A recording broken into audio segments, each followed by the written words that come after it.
नमस्कार, मैं हूं बालकृष्ण खरेजा। आप देख रहे हैं डेली लाइव। आइए शुरुआत करते हैं आज के मुख्य समाचारों की। कलेक्ट्रेट सभागार में आयोजित हुआ जिला स्तरीय जन सुनवाई कार्यक्रम। अधिकारियों ने आमजन की परिवेदनाएं सुनकर दिए निस्तारण के निर्देश। हड्डारोड़ी हटाए जाने की मांग को लेकर गांव कोहला में चल रहा धरना गुरुवार को 10वें दिन भी जारी रहा। केंद्र सरकार द्वारा सेना में क्यूर ऑफ ड्यूटी लागू करने के खिलाफ राष्ट्रीय लोकतांत्रिक पार्टी ने कलेक्ट्रेट के समक्ष किया प्रदर्शन।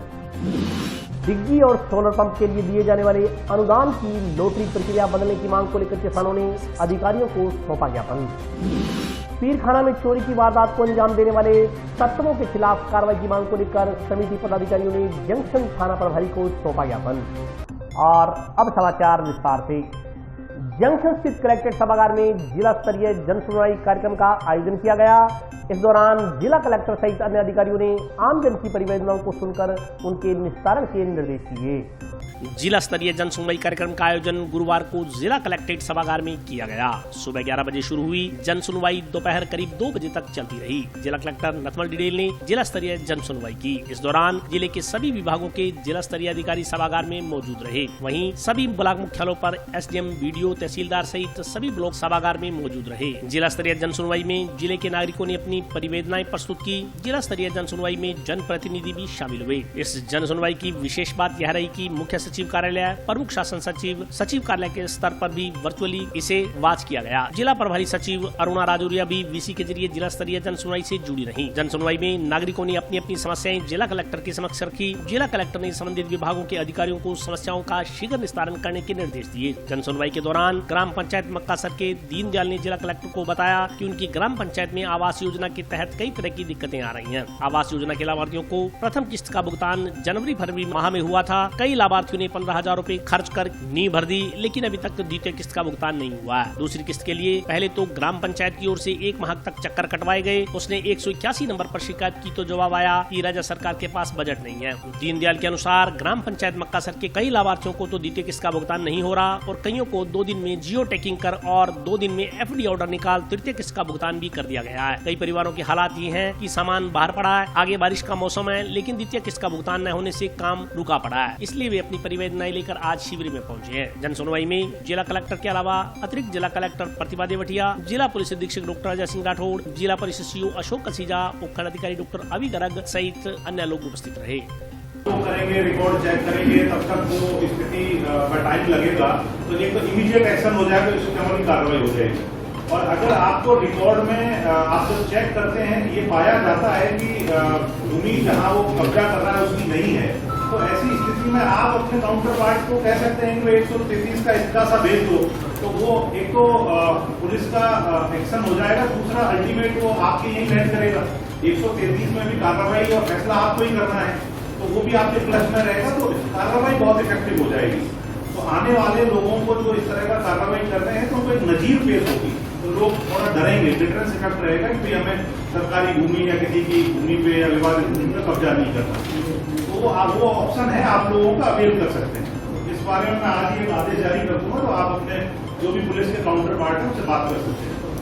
आज हनुमानगढ़ जिले में माननीय मुख्य सचिव महोदय के निर्देशानुसार तृतीय गुरुवार को जिला स्तरीय जन सुनवाई का आयोजन किया गया, जिसमें लगभग 65 प्रकरण आए और लगभग 15 प्रकरण ऐसे थे जिनका आधार कार्ड में एंट्री, नरेगा कार्ड, इन सबका मौके पर निस्तारण किया।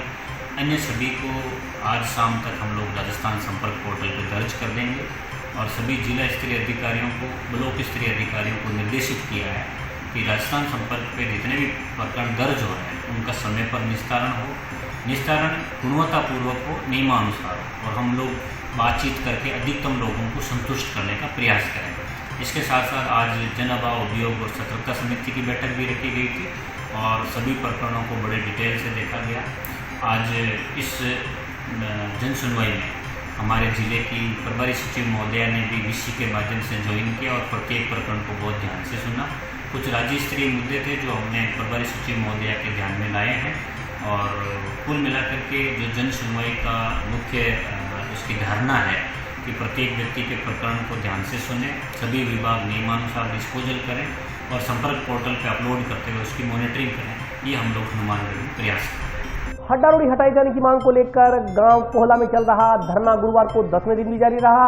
ग्रामीणों ने समस्याओं का शीघ्र समाधान न होने पर आंदोलन तेज करने की चेतावनी दी है। प्रशासन की तानाशाही नहीं चलेगी, नहीं चलेगी। हड्डा रोड़ी को हटाना है, कोहला को बचाना है। हड्डा रोड़ी को हटाना है, कोहला को बचाना है। हड्डा रोड़ी को हटाए जाने की मांग को लेकर गांव कोला में चल रहा धरना गुरुवार को 10वें दिन भी जारी रहा। गुरुवार को धरना स्थल पर जिला प्रशासन के खिलाफ ग्रामीणों द्वारा जमकर नारेबाजी की गई। इस मौके पर उपस्थित ग्रामीणों को संबोधित करते हुए वक्ताओं ने कहा कि ग्रामीणों ने जिला प्रशासन को हड्डा रोड़ी हटाने के लिए याचना बहुत कर ली, लेकिन अब आंदोलन को तेज करने के अलावा ग्रामीणों के पास कोई चारा नहीं है। ग्रामीणों ने कहा कि हड्डा रोड़ी हटाए जाने की मांग को लेकर जिला कलेक्टर को ज्ञापन दिया गया था और जिला कलेक्टर ने शीघ्र ही इस समस्या के समाधान का आश्वासन दिया था, लेकिन 10 दिन बीत जाने के बाद भी अभी तक समस्या जस की तस बनी हुई है। बदबू के कारण ग्रामीणों का जीना मुहाल हो गया है और यहाँ गांव के उजड़ने का अंदेशा भी पैदा हो गया है। ग्रामीणों ने कहा कि चुनाव के वक्त तमाम पार्टियां ग्रामीणों के वोट हासिल करने के लिए खुशामद करती हैं,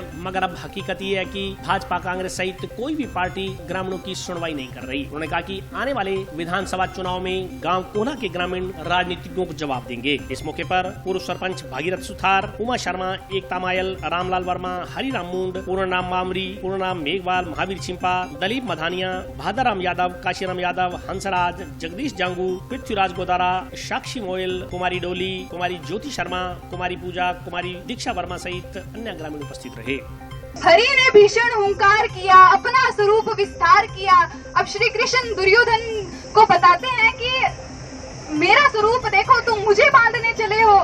हरि ने भीषण हुंकार किया, अपना स्वरूप विस्तार किया। डगमग डगमग दिग्गज डोले, भगवान कुपित होकर बोले, जंजीर बढ़ाकर साध मुझे, हा हा दुर्योधन बांध मुझे। शतकोटि ब्रह्मा विष्णु महेश, शतकोटि जिष्णु जलपति धनेश, शतकोटि रुद्र, शतकोटि काल, शतकोटि दंडधर लोकपाल। श्री कृष्ण अपने स्वरूप का विस्तार कर फिर बताते हैं कि अंबर में कुंतल जाल देख, अंबर में कुंतल जाल देख, पद के नीचे पाताल देख, मुट्ठी में तीनों काल देख, मेरा स्वरूप विकराल देख। सब जन्म मुझी से पाते हैं, फिर लौट मुझी में आते हैं। हित वचन नहीं तूने माना। हम प्रशासन के पास गए मांग लेके कि हमारे वचन सुन लो, हड्डा रोड़ी हटा दो और हमें हमारी जमीन वापस कर दो, लेकिन प्रशासन ने सुनी हमारी मांग नहीं। हित वचन नहीं तूने माना, मैत्री का न मूल्य पहचाना। याचना नहीं अब रण होगा, जीवन जय या कि मरण होगा। हम सभी यहाँ पर हड्डा रोड़ी के विरोध में उपस्थित हैं। कलेक्टर महोदय ने हमें आश्वासन दिया था कि हड्डा रोड़ी को हटा देंगे। अगर सोमवार तक कोई कार्रवाई नहीं की गई तो यहाँ के नागरिकों को कार्रवाई करनी पड़ेगी और फिर कोई याचना नहीं होगी, फिर महाभारत की तरह एक रण ही होगा। याचना नहीं अब रण होगा, जीवन जय या कि मरण होगा। उसी प्रकार हम मांग कर रहे हैं, अभी तक याचना करेंगे सोमवार तक कि हमारी मांगे सुन लो, नहीं तो फिर हमें कुछ ना कुछ कार्रवाई करनी पड़ेगी, कठिन कदम उठाने पड़ेंगे। इसलिए प्रशासन से विनती है कि हड्डा रोड़ी हटाई जाए। और आज धरना 10 दिन हो चुके हैं, कोई भी अधिकारी अजय तक आया तक हो नहीं पाना है। मतलब बिल्कुल भी जनता के प्रति कोई भी मतलब दिखण ही कौन लग रही हो कि आज धरना में 10 दिन हो गया, बुढ़ी लुगाई आने लग रही है, बीमार कोई भी देखण कौन लग रहा है। एक भी अधिकारी को नहीं आयो बना। मतलब 10 दिन हो चुके हैं, अब मैं 2 दिन और देखने आ रही, नहीं तो मैं कुछ भी कर सका धरना पर। हमारी मांगा ये है कि एक तो हमारा गांव में हड्डा रोड़ी बन चुकी है, जी मतलब बच्चा भी बीमार होने लग रहा है, बुढ़ा ने भी बहुत प्रॉब्लम होने लग रही है, सांस में दिक्कत होने लग रही है। और मतलब एक गांव में जो इतनी बदबू फैल रही है, पूरा वातावरण खराब होना, बच्चा में पढ़ाई में मन को लग रहा है, दूषित वातावरण हो चुके, गंदगी फैलेगी बहुत, गांव को मतलब खराब हो जाएगा। ये बात सक कि हमारा हड्डा रोड़ी ना हटाओ।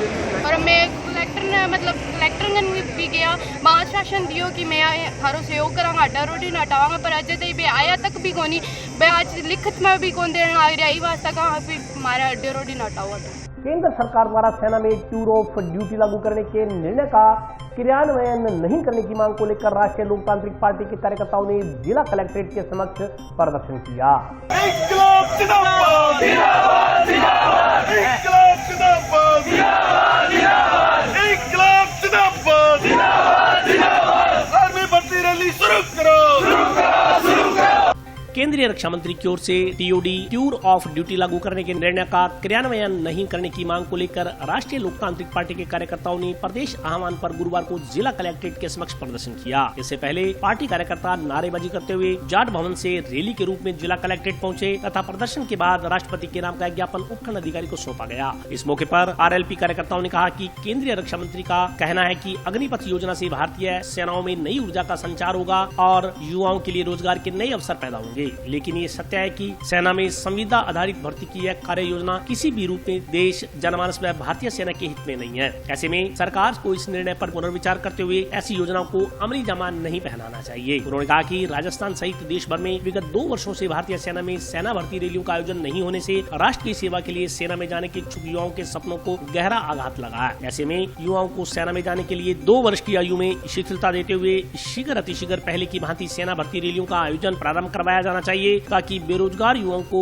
रोजगार मिलने के साथ साथ देश की सुरक्षा को भी मजबूती मिल सके। उन्होंने कहा कि राजस्थान सहित देश के कई प्रदेशों में सेना भर्ती केंद्रों की ओर से करवाई गई सेना भर्ती रैलियों का आयोजन अधूरा पड़ा है। ऐसे में अधूरी भर्तियों को भी जल्द से जल्द पूरा करने के साथ साथ नौसेना की भर्तियों को शुरू किया जाना चाहिए। ज्ञापन में अग्निपथ के नाम से सेना में संविदा आधार पर ली जाने वाली भर्ती योजना को अमली जामा पहनाने के निर्णय पर रोक लगाने के साथ साथ पुराने पैटर्न पर शीघ्र अतिशीघ्र 2 वर्ष की आयु में शिथिलता देते हुए सेना भर्ती रैलियों को शुरू करवाने की मांग की गई है। इस मौके पर विजय बेनीवाल, कार्तिकेय डूडी, जय सिंह बेनीवाल, कृष्ण ज्ञानी, नारायण स्वामी, प्रभु पचार, कपिल सहारण, जितेंद्र कुमार, राजेंद्र सारण सहित कई कार्यकर्ता मौजूद रहे। आज हमारे पार्टी सुप्रीमो हनुमान जी बेनीवाल ने पूरे राजस्थान के जिला मुख्यालय पे जो ये 4 साल के लिए भर्ती की जा रही है युवाओं की, तो उसके लिए हमने आंदोलन किए और राष्ट्रपति महोदय के नाम ज्ञापन सौंपा है। तो इसमें जो 4 साल के लिए बच्चों को लगा रहे हैं उसके बाद में वो बच्चे क्या करेंगे, और जो कोरोना के अंदर उनका उम्र ज़्यादा हो गई तो आज उनको वो 2 साल या 3 साल का उनको बैकग्राउंड मिलना चाहिए कि भी इनकी उम्र कोरोना के अंदर निकाल दी इन्होंने।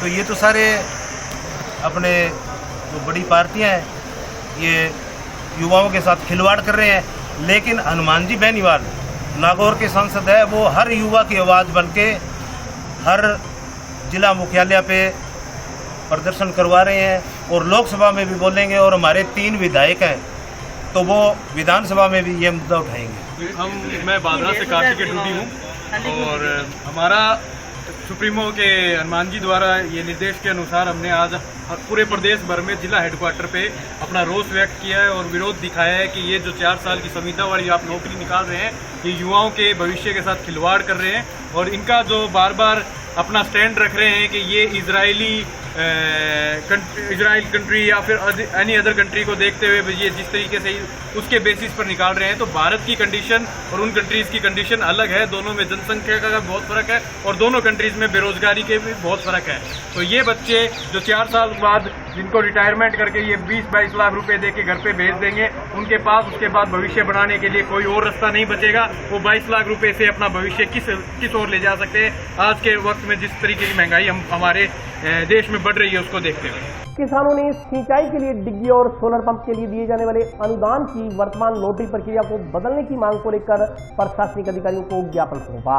गांव धोरीपाल के किसानों ने कृषि सिंचाई डिग्गी व सोलर पंप लॉटरी का आवंटन बंद करने की मांग को लेकर आज मुख्यमंत्री के नाम का एक ज्ञापन जिला कलेक्टर को सौंपा। ज्ञापन में कहा गया है कि किसानों को राजस्थान कृषि विभाग द्वारा खेतों में सिंचाई के लिए दी जाने वाली पानी की डिग्गी, सोलर पंप, तारबंदी आदि पर अनुदान दिया जाता है और इसका आवंटन लॉटरी की प्रक्रिया के तहत किया जाता है। ज्ञापन के अनुसार यह प्रक्रिया व्यवहारिक दृष्टि से सही नहीं है, क्योंकि लॉटरी में जिस किसान ने 2019-20 में आवेदन किया था उसका नंबर ही नहीं आया। ज्ञापन के अनुसार जिस किसान ने सन 2022 में आवेदन किया था उसका नंबर पहले लग गया। इस तरह हर बार लॉटरी प्रक्रिया में गफलत होती जा रही है। उन्होंने कहा कि जो किसान पिछले वर्ष लॉटरी में नंबर न आने से वंचित रह गए उनका नंबर पहले आना चाहिए था, मगर इस वर्ष आवेदन करने वाले किसानों का नंबर पहले आ गया है। ज्ञापन में कहा गया है कि लॉटरी प्रक्रिया आवंटन वरीयता के अनुसार होना चाहिए। इसे पहले आओ पहले पाओ के आधार पर किया जाना चाहिए ताकि सभी किसानों के साथ न्याय हो सके।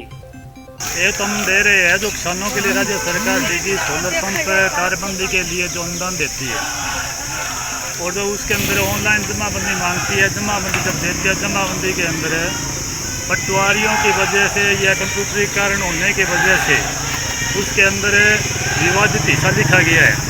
उस विवादित हिस्से को देख करके उन किसानों की वो फाइलें रद्द कर दी जाती है, जबकि आज तक हमेशा से जो पटवारी से ऑफलाइन जमाबंदी ली जाती थी उसमें सही चल रहा है।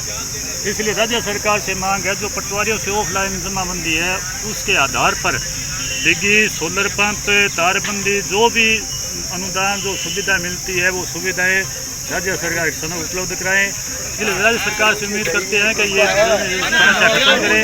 राज्य सरकार किसानों के लिए अनुदान के लिए भी ऑफलाइन जो पटवारी के द्वारा दी गई जमाबंदी है उसको मान्य करें। और अभी वक्त ब्रेक का, हाजिर होता हूँ छोटे से।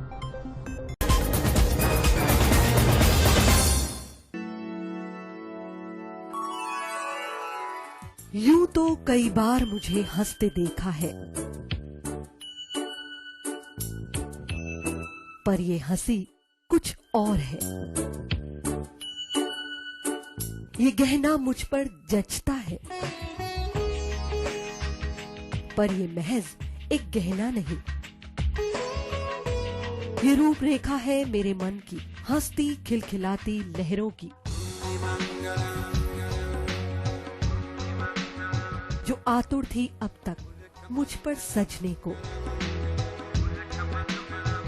इसलिए ये गहना ही मेरा सच्चा श्रृंगार है, श्रृंगार है, श्रृंगार है।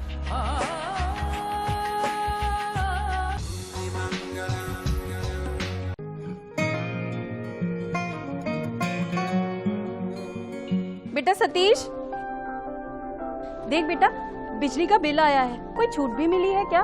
बजट में तो मुख्यमंत्री जी छूट देने के लिए बोल रहे थे। अरे हाँ माँ, इसमें तो 750 रुपए कम करके आए हैं। अरे वाह, धन्यवाद मुख्यमंत्री जी। सिर्फ आपको ही नहीं, प्रदेश में ये छूट किसी न किसी रूप में सभी को मिल रही है। 100 यूनिट तक बिजली उपभोग करने वाले उपभोक्ताओं को 50 यूनिट भुगतान तक की छूट, 150 यूनिट तक वाले उपभोक्ताओं को 3 रुपए प्रति यूनिट और 150 से 300 यूनिट तक उपभोग करने वाले उपभोक्ताओं को 2 रुपए प्रति यूनिट की छूट दी जा रही है। याद रहे, बिजली की बचत ही बिजली का उत्पादन है। ब्रेक के बाद स्वागत है। आइए नजर डालते हैं अगले समाचारों पर। जंक्शन स्थित साझा पीरखाना में चोरी की वारदात को अंजाम देने वाले तत्वों के खिलाफ कार्रवाई की मांग को लेकर पीरखाना सेवा समिति के पदाधिकारी आज जंक्शन थाना प्रभारी से मिले। जंक्शन की भट्टा कॉलोनी स्थित श्री सांझा पीरखाना में दिन दहाड़े चोरी की वारदात की घटना 12 जून की 2 दिन पहले हुई थी। अज्ञात चोरों के खिलाफ कार्रवाई करने की मांग को लेकर गुरुवार को जंक्शन व टाउन की पीरखाना सेवा समिति के पदाधिकारी जंक्शन पुलिस थाना प्रभारी से मिले। इस दौरान सेवा समिति सदस्यों ने बताया कि भट्टा कॉलोनी में एक पीरखाना स्थापित है, जिसे श्री सांझा पीरखाना सेवा समिति की ओर से संचालित किया जाता है। इस पीरखाना का संचालक प्रिंस पुत्र सिकंदर निवासी वार्ड नंबर 12 भट्टा कॉलोनी है। वह पीरखाना में ही अलग से बने एक कमरे में निवास करता है तथा ई रिक्शा चलाकर अपनी आजीविका चलाता है। 12 जून को वह ई रिक्शा लेकर गया हुआ था। दोपहर करीब 2 बजे कॉलोनी का रहने वाला मोहित उर्फ सेठी पुत्र अशोक कुमार मेहरा पीरखाना के मुख्य गेट का ताला तोड़कर अंदर घुस गया और पीरखाना में से 5100 रुपए की माला, दान पत्र का गल्ला, इसमें करीब 50,000 रुपए थे तथा उसका ई रिक्शा का चार्जर चोरी कर ले गया। उसके ई रिक्शा का चार्जर मोहित उर्फ सेठी की ओर से मोहित उर्फ टोनी को विक्रय किया जा रहा था। इससे स्पष्ट है कि यह चोरी मोहित उर्फ सेठी ने ही की है। उन्होंने चोरी की रिपोर्ट दर्ज कर उचित कानूनी कार्रवाई करते हुए चोरी किया गया सामान व नकदी बरामद करने की मांग की। उन्होंने बताया कि थाना प्रभारी ने आश्वस्त किया है कि शीघ्र ही चोरों को पकड़ लिया जाएगा। 3 दिन पहले श्री सांझा पीरखाना भट्टा कॉलोनी में कोई गुल्लक तोड़कर चोरी करके ले गया था, जिसकी रिपोर्ट 3 दिन पहले स्थानीय पुलिस थाना जंक्शन में दी थी और संदिग्ध आदमी को, चोर को पकड़ कर भी ले आए थे, लेकिन उसके प्रभाव के चलते, राजनीति के चलते उसको छोड़ दिया गया। आज सभी Pirkhana, Hanumangarh town, junction, Sai colony के नेतृत्व में यहाँ जंक्शन थाना प्रभारी से मिले। उन्होंने आश्वासन दिया है कि शीघ्र ही चोर को गिरफ्तार कर, नामजद चोर की एप्लीकेशन दी है, जबकि आज उसको गिरफ्तार कर सामान की बरामदगी करवाई जाएगी। हम 12 तारीख को रात को भी आए थे रिपोर्ट लिखाने, तो इधर अपने जो सीआई हैं उनको रिपोर्ट दी थी। अगले दिन मैं पूछने गया भी कुछ पता चला या हो रहा है, तो वो बोलते हैं हमारे से रिपोर्ट गुम हो गई है, हो गया। तो फिर मैंने वापस लिख के दी, उस पर भी कोई कार्रवाई नहीं है। तीसरे दिन फिर हम आए, कोई कार्रवाई नहीं है। आज फिर नगीना भाई के साथ भी आए कल, तो आज फिर सभी पीरखाने, जंक्शन, टाउन, फतेहगढ़ और साई कॉलोनी के पीरखाने जब सभी कमेटीदार आए और सीआई साहब से मिले हैं, उन्होंने भरोसा दिलाया भी आज की डेट में 101% उसको पकड़ेंगे। भी चोर सरेआम घूम रहा है, मोहल्ले के अंदर भी है, बाहर भी है। स्टेबलाइजर भी गायब है, वहाँ से 5100 का जो नुकसान है, दान पात्र टूटा है, बहुत ज़्यादा नुकसान हुआ है। हाँ जी, मोहल्ले वाले स्पष्ट रूप से बता रहे हैं, गवाह हैं हमारे पास, सभी लड़के कह रहे हैं भी घूम रहा है, सरेआम घूम रहा है। भी कल पीरखाने में जो चोरी हुई है और भी किसी का घर है और है भी, मैं पुलिस को ये कहना चाहूँगा, पुलिस प्रशासन को भी जल्द से जल्द कार्रवाई होए और जल्द से जल्द पकड़े। गांव भोमपुरा में गृह कलेश में हुई एक अधेड़ की हत्या के मामले में गिरफ्तार मृतक की पत्नी गुरुवार को न्यायालय परिसर में बेहोश होकर गिर पड़ी। पुलिसकर्मियों ने उसे तत्काल उपचार के लिए टाउन स्थित राजकीय चिकित्सालय में भर्ती करवाया।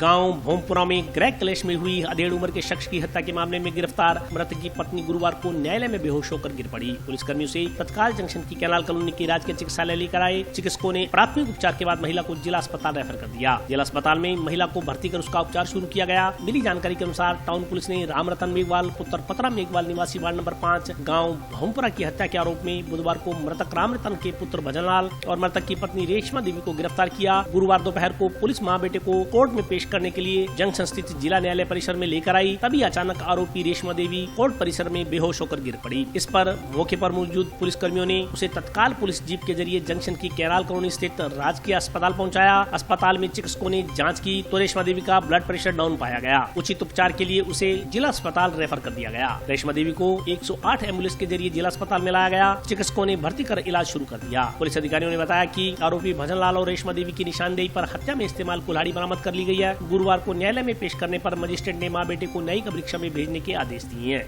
वाइफ रामरतन निवासी भोमपुरा को पेश किया गया था कोर्ट में, तो कोर्ट में इसको अचानक बेहोश हो गई, जिसको कैनाल कॉलोनी हॉस्पिटल लाया गया, जब डॉक्टरों ने हनुमानगढ़ टाउन हॉस्पिटल के लिए रेफर किया। वहाँ पे उनको 108 एम्बुलेंस से भिजवा दिया गया। जंक्शन स्थित भट्टा कॉलोनी की एक आटा चक्की से कुछ लोग गल्ला उठाकर ले गए। पीड़ित व्यक्ति के अनुसार चोर को पकड़कर पुलिस के हवाले करने के बावजूद पुलिस कोई न्याय नहीं दे रही।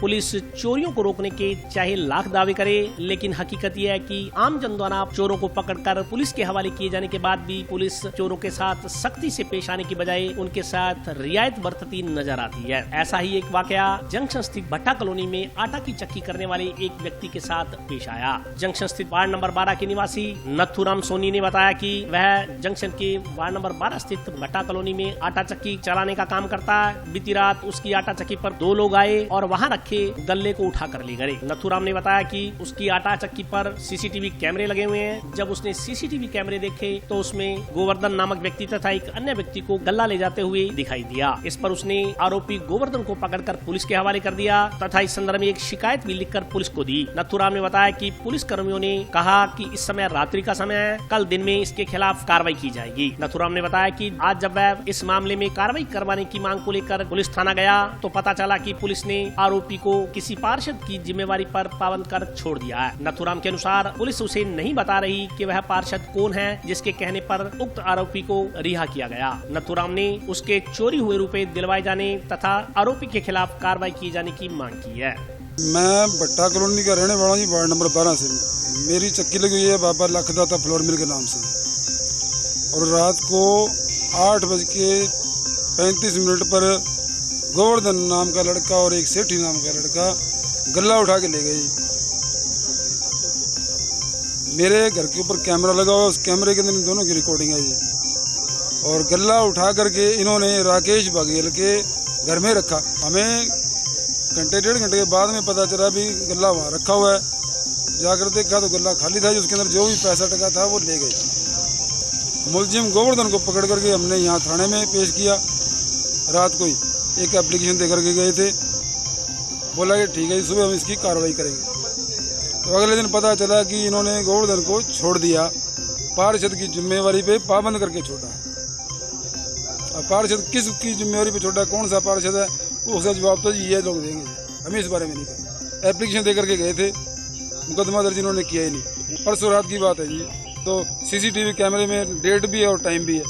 सांप, गोहिरा सहित अन्य जहरीले जानवर पकड़कर आमजन को सुरक्षा प्रदान करने वाले सपेरों ने जिला कलेक्टर को ज्ञापन देकर सपेरों को आपदा प्रबंधन टीम में शामिल किए जाने की मांग की है। सांप, बिच्छू, गहेरा सहित अन्य जहरीले जानवरों को पकड़कर आम जन की जान को सुरक्षित करने वाले सपेरों ने जिला स्तरीय जन सुनवाई में जिला कलेक्टर को ज्ञापन देकर सपेरों को आपदा प्रबंधन टीम में शामिल किए जाने की मांग की है। ज्ञापन में कहा गया है कि सपेरों को बुलाने के लिए अधिकारियों द्वारा जब जब भी सूचित किया जाता है, सपेरे उस स्थान पर तुरंत हाजिर होते हैं। ज्ञापन के अनुसार जिला मुख्यालय तथा आसपास के क्षेत्रों में कई बार जहरीले जानवर खेतों से होते हुए आबादी क्षेत्र में पहुंच जाते हैं। यदि ऐसे जानवरों को पकड़कर पिटारी में बंद नहीं किया जाए तो आम जन की जान भी जा सकती है। ज्ञापन के अनुसार सपेरे अपनी जान को जोखिम में डालकर आम जन की जान बचाते हैं। इस प्रकार की समस्याएं आपदा प्रबंधन के तहत ही आती हैं, मगर सपेरों को आपदा प्रबंधन टीम में अभी तक शामिल नहीं किया गया है। ज्ञापन में गोहिरा सांप पकड़ने वाले सपेरों को आपदा प्रबंधन टीम में शामिल किए जाने की मांग की गई है। ज्ञापन देने वालों में वकील नाथ पुत्र बाबूनाथ, इंद्रपाल नाथ पुत्र बाबूनाथ, विक्रमनाथ पुत्र बाबूनाथ, सपेरे सहित अन्य सपेरे शामिल थे।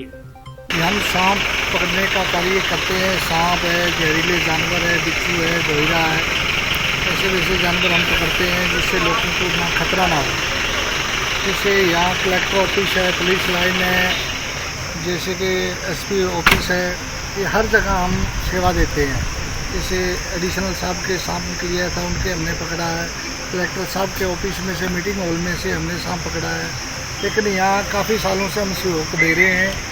लेकिन सरकार से हमारी यही गुजारिश है कि सरकार हमें कोई व्यवस्था करके दे इस चीज़ की, कि हमें कोई सरकारी योग दे इसमें, या आपदा प्रबंधन में कुछ ना कुछ हमारा कोई व्यवस्था करे। काफ़ी 2 बार कलेक्टर साहब से मिल चुके हैं। कलेक्टर साहब बोल रहे हैं भी हम करेंगे, कुछ ना कुछ व्यवस्था बैठाएंगे, करेंगे। तो ऐसा हमारा अभी तक कुछ नहीं बना। आज भी हम कलेक्टर ऑफिस आए, कलेक्टर साहब से मिला है। कलेक्टर साहब ने हमें थोड़ा सा एक विश्वास दिया है कि हम नाजी आपके लिए ज़रूर सरकार से गुजारिश करेंगे भी आपका कोई व्यवस्था बनाई जाए कि हमें भी लाभ मिलता है आपका भी सांप सूप पकड़ने का। तो ये चीज़ हमें आज कलेक्टर साहब ने बोला। और आज के लिए बस इतना ही। कल फिर हाजिर होता हूँ नए समाचारों के साथ। तब तक के लिए नमस्कार।